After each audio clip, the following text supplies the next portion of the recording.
Депутат Каныбек Осмоналиевди Марипов кеңешчи кылып алды. Жогорку кеңештин мурунку депутаты Каныбек Осмоналиев премьер-министр Улукбек Мариповдун кеңешчиси болду. Бул тууралуу өкмөттүн маалымат кызматы кабарлады. Тиешелүү чечимге өкмөт башчы Улукбек Марипов кол койгон.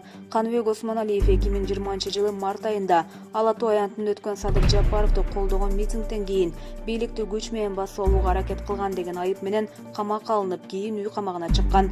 Анын бир тууган энеси Жарасул Абдраимов бийлик алмашкандан кийин өкмөттүн Ош облусундагы өкүлү болуп тайындалган.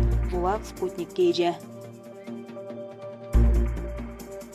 Бишкектеги жол тыгындарды азайтуу үчүн асма көпүрөлөр салынат. Мындан башкарга жок. Бул тууралуу капиталдык курулуш башкармалыгынын жолдор боюнча бөлүмүнүн жетекчиси Темир Момашев жергиликтүү ЖМК-га билдирди. Анын айтымында караганда асма көпүрөлөр Бах менен Лев Толстой, Чүй проспектиси менен Фучик көчөсүнүн кесилиши жана башка аймактарга курулат. Борбор калаанын көчөлөрү 50 000 унаага ылайыкталган. Учурда унаалардын саны 500 000ге жетти. Жол тыгынды жоюш үчүн биз көчөлөрдү 10 эсеге кеңейте албайбыз. Ошондуктан ири кесилиштерге асма көпүрөлөрдү куруу керек деди. Ал ошондой эле Жайыл Баатыр көчөсүнүн чет жагына чейин 6 тилкелүү жол курулаарын, Чуртеков жана Алыкулов менен кесилишкен жерлерине ремонт жасалаарын билдирди. Булак Кыргыз кабар. Ош базар жактан бир да сойку табылган жок. Бишкек шаарындагы Ош базарынын айланасында жайгашкан мейманканаларга түнкү рейд жүргүзүлдү. Бул тууралуу шаардык мэриянын маалымат кызматы билдирди. Маалыматка ылайык Ленин акимиятынын айдистери райондук ички иштер бөлүмүнүн жана кайгылуу кызматкерлер менен биргеликте мейманканаларды текшерүү үчүн түнкү рейд өткөрүштү.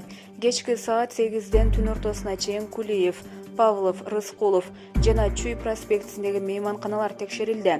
Атайын топ тарабынан мыйзам бузуулар аныкталган жок деп айтылат билдирүүдө. Булак Факты KG.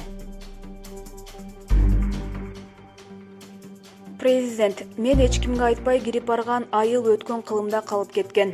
Өзбекстандын президенти Шавкат Мирзиёев 2021 жылга коюлган пландарды ишке ашыруу боюнча өткөн видео жыйында өзүнүн Фергана облусуна жасаган сапарына токтолду. Адамдар курулай ураалардан, кагаздагы кооз сөздөрдөн чарчаган. Мен Ферганадан аябай капа болуп кайттым. Алдын ала маалымдабай барган Шадион айылы 20-кылымдын 80-жылдарында калып кеткен. Айлана чөйрө каралбай, көчөлөр таштандыга толуп калган. Эмне үчүн мэр өзүн кыйнабайт? Эмне үчүн чиновниктер ушул нерселер жөнүндө ойлонушпайт? Бизде көзөмөлдөгөн жок. Эмне үчүн салык комитетинин башчысы Кутбиев жана ички иштер министри Бобожанов аймактарга түшүп иштешпейт?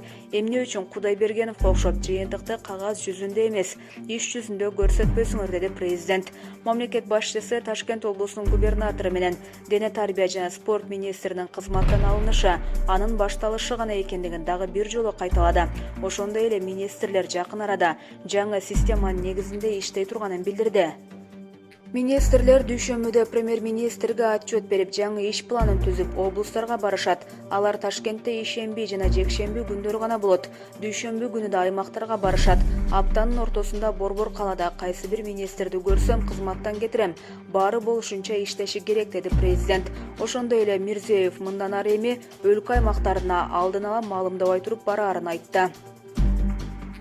Булак Назар Ньюс KG. Кожоюн итине $5 миллион мураска калтырып кеткен. АКШнын Нэшвилл шаарында жеке ишкер өзүнүн итине $5 миллион мураска калтырып кетти. Бул тууралуу чет элдик маалымат каражаттары жазып чыгышты. Маалыматка ылайык, каза болгон ишкердин үй бүлөсү жана балдары болгон эмес. Билл Дорристин жалгыз гана Лулу аттуу ити болгон. Билл итин өтө жакшы көрөрүн билчүмүн, бирок бул жаңылык мен үчүн күтүүсүз болду, деп билдирген Билл Дорристин досу. Акча атайын эсепке которулат жана ал акчанын досу иттин жакшы жашоосу үчүн гана корото алат. Булак Назар Ньюс KG. Анжелика: алдымдан башка унаа чыга калбаса экен деп коркуп келдим. Бул тууралуу Ырчайым жеке баракчасы аркылуу билдирди. Аскадан секирип, парашютта, парапланда учуп, кар үстүндө, суу үстүндө лыжа тээп, сынактардан калбай, бийиктикте канаткада басып, циркте шпагат отуруп, айтор болгон экстремалдуу нерселерди жасаптырмын. Эч арманым жок. Азыр бирөөсүн дагы кайталабайм. Жаны таттуу Анжелика унаага отургандан коркуп турган мезгили. Бизди ооруканадан тез жардам үйгө чыгарып келишти. Үйгө жеткенче алдынан же капталынан башка унаа чыга калбаса экен. тайып кетпесе экен деп коркуп келдим. Коркунучтарыман эми кантип арылам деп жазды ал. Бул аргумент KG.